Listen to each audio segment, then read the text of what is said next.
Mobile masala వారి film Nagar కబుర్లలోకి వెళ్ళిపోదామా? పదండి, పెద్ద కటౌట్ గురించి చెప్పేస్తాం మీకు. మన రామ్ చరణ్ గారి భారీ కటౌట్ ఒకటి విజయవాడ బృందావన కాలనీలోని వజ్రా మైదానంలో సిద్ధం అవుతోంది. ఈ మంత్ 29న దీన్ని ఆవిష్కరించడానికి గేమ్ చేంజర్ సినిమా టీం రాబోతోంది కదా.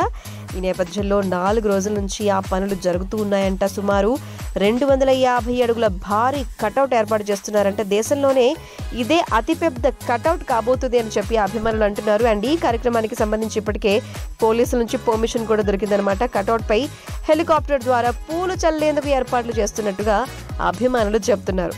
నెక్స్ట్ మనం మాట్లాడుకోవాల్సింది ఎవరి గురించి అంటే, సూపర్ హిట్ మూవీ చాలా మంది హీరోలు రిజెక్ట్ చేశారు. మోహన్ లాల్ గారి మాట ఇది. మొబైల్ మసాలా వారి ఫిల్మ్ నగర్ కబుర్లలో ఆ డీటెయిల్స్ లోకి వెళ్ళిపోతే, మలయాళ అగ్ర నటుడు మోహన్ లాల్ గారు నటించినటువంటి దృశ్యం మనందరికీ తెలుసు సినిమా గురించి. వారు నటించినటువంటి హిట్ మూవీస్ లిస్ట్ లో అది కూడా ఒకటి. జీతూ జోసెఫ్ గారు దర్శకత్వాన్ని వహించినటువంటి ఈ సినిమా ఇప్పటికే 2 భాగాల్లో రిలీజ్ అయింది. 2 భాగాల్లోనూ ఘన విజయాన్ని అందుకుంది. తర్వాత దృశ్యం 3 ఉండబోతుంది అని చెప్పి మోహన్ లాల్ గారు మరోసారి క్లారిటీ ఇచ్చారు. బరోజ్ 3D ప్రమోషన్స్ లో భాగంగా ఒక ఇంటర్వ్యూలో ఆయన కొన్ని ఇంట్రెస్టింగ్ విషయాలు షేర్ చేసుకున్నారు దృశ్యం సినిమాకి సంబంధించి.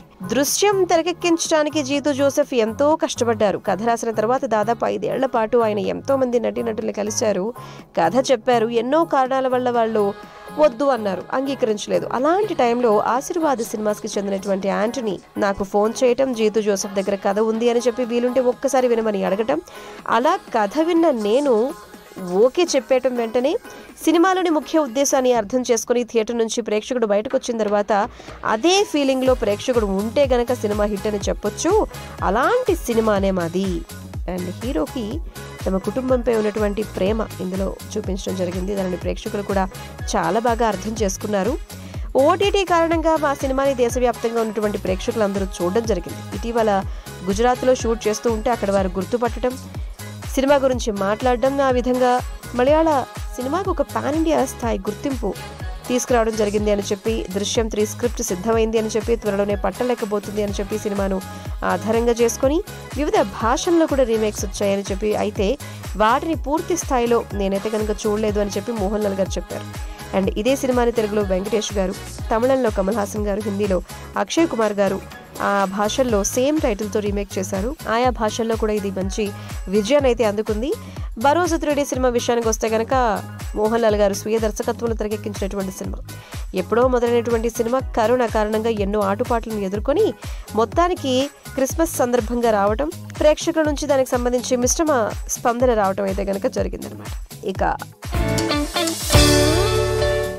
మొబైల్ మసాలా వారి ఫిల్మ్ నగర్ కబుర్లలో నెక్స్ట్ మనం మాట్లాడుకోవాల్సినటువంటి విషయం ఎవరు అంటే, నా బెస్ట్ ఫ్రెండ్ ఎవరో తెలుసా అని చెప్పి విక్టరీ వెంకటేష్ గారు చెప్పినటువంటి మాట.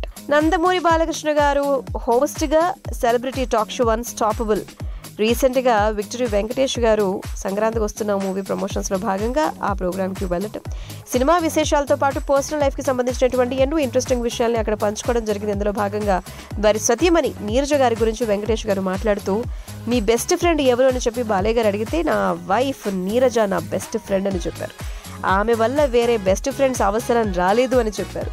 ఏమాత్రం టైం దొరికినా ఇద్దరం కలిసి టైం స్పెండ్ చేయడానికి ఇష్టపడతాము, టూర్స్కి వెళ్తూ ఉంటాము. ఆమెతో కలిసి నేను కూడా అప్పుడప్పుడు గరిట తిప్పేస్తూ ఉంటాను, అది నాకు ఎంతో ఇష్టం అని చెప్పేసి వెంకీ గారు చెప్పడం జరిగిందనమాట. ఆ తర్వాత రాణా గారి గురించి మాట్లాడుతూ, చిన్నతనంలో తను చాలా సైలెంట్గా ఉండేవాడు, నా బెడ్ కింద దూరి సూపర్ హీరో సినిమాల పాత్రలతో ఎక్కువగా ఆడుకుంటూ ఉండేవాడు అని చెప్పి నవ్వుతూ చెప్పారు. అలాగే నాగ చైతన్యని హక్ చేసుకుంటే చాలా ప్రత్యేకంగా ఉంటుందని చెప్పారు. అండ్ ఇదే ప్రోగ్రామ్ లో వాళ్ళ నాన్నగారు రామానాయుడు గారిని అర్జున్ గురించి కూడా మాట్లాడడం జరిగిందనమాట. ఇక Sankranthiki Vasthunnam cinema, Anil Ravipudi, heroines Meenakshi Chaudhary and Aishwarya Rajesh ఇదే ఎపిసోడ్ లో సందడి కూడా చేశారు. So one of the beautiful episodes, అందరూ చూస్తూ ఎంజాయ్ చేస్తూ ఉన్నారు. ఇంతకీ మీ సంగతి ఏంటి, మీరు కూడా ఈ ఎపిసోడ్ చూసారా? ఇక ఇదే టైంలో మొబైల్ మసాలా వారి ఫిల్మ్ నగర్ కబుర్లలో మాట్లాడుకోవాల్సింది ఏంటంటే, పూరి జగన్నాథ్ గారు చెప్పినటువంటి మాట. యుద్ధాలు, రకరకాల ఇబ్బందులతో దేశాన్ని, ఇంటిని వదిలిపెట్టి కట్టుబట్టలతో పెళ్ళాం పిల్లల్ని తీసుకుని వేరే ప్రాంతాలకి వలస వెళ్ళిపోతున్నటువంటి వాళ్ళు ఎంతో మంది ఉన్నారు. వేరే దేశంలో వీరికి ఇల్లుండదు. చాలా చోట్ల వలస జీవితాలు చూస్తూ ఉన్నాం. ముఖ్యంగా Nigeria, Iran, Sudan, India, China, Ethiopia, California, New York, Florida ఇల్లు లేని వాళ్ళు ఎందరో ఉన్నారు. ఇండియాలో 4 కోట్ల మంది అడుగు తినే వాళ్ళు ఉన్నారంట. ప్రపంచంలో 5% జనం ఇల్లు లేకుండా ఇబ్బంది పడుతున్నారని, వీళ్ల కష్టాలు వర్ణనాతీతమని చెప్పి ఇల్లు వాకిళ్లు వదిలేసి ఒక మనిషి తనకు అవసరమైనవి మాత్రమే తీసుకుని బయలుదేరాల్సి వస్తే ఆ బ్యాగ్లో ఏమేం వెయ్యాలో తెలీదు, దేన్ని వదులుకెళ్ళు.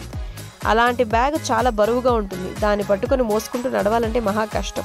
బట్టలు, గిన్నెలు, స్టవ్ చాలా బరువుగా ఉంటాయి. ఆఖరికి దుప్పటి పట్టుకెళ్లాలన్నా కొన్నిసార్లు కష్టంగానే ఉంటుంది. అలాంటిది వసతిని మోస్తామా?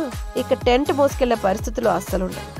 ఇలా వసతి సౌకర్యం లేకపోవడం వల్ల ప్రపంచంలో ఎంతో మంది చనిపోతున్నారు. ఇల్లు లేని వాళ్ల కోసం ఏంజెలా లూనా అనేటువంటి డిజైనర్ ఒక అద్భుతమైన డిజైన్ చేసింది. దాని పేరు జాకెంట్. జాకెట్ను టెంట్ను కలిపి చేసినటువంటి డిజైన్.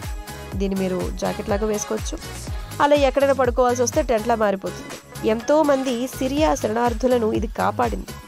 చాలా మంది డిజైనర్లు, సెలబ్రిటీలు డబ్బున్న వాళ్ళ కోసం లక్షలు, కోట్లు ఖర్చు పెట్టి కాస్ట్యూమ్ డిజైన్ చేస్తూ ఉంటారు. వాటన్నిటికంటే గ్రేట్ డిజైన్ ఇది. ఎంతో మంది ప్రాణాల్ని కాపాడింది. ఏంజెలా లూనాను అందరూ ప్రశంసించాలి. అతి తక్కువ ధరకి ఇది దొరుకుతుంది. జాకెంట్ ఇంకా ఇండియాలోకి రాలేదు, త్వరలోనే రావాలని చెప్పి కోరుకుంటున్నాను. అడుక్కునే వాళ్ళకు దుప్పట్లు, ఫుడ్ పంచే మంచి మనుషులు ఉన్నారు. ఇలాంటి జాకెంట్స్ వస్తే గిఫ్ట్గా వాళ్ళకి ఇస్తే బాగుంటుంది. మనం ఎక్కడికైనా క్యాంపుకి వెళ్ళినా కూడా వాడుకోవచ్చు. ఏదైనా కంపెనీ వీటిని ఇండియాలో పరిచయం చేస్తే బాగుంటుంది. ఇది జస్ట్ నా ఆశ మాత్రమే. ఇదే ఐడియాని తీసుకొని తయారు చేసినా కూడా సంతోషమే. ఎంతో మందిని కాపాడిన వాళ్ళం అవుతాము అని చెప్పేసి పూరి జగన్నాథ్ గారు చెప్పడం జరిగింది.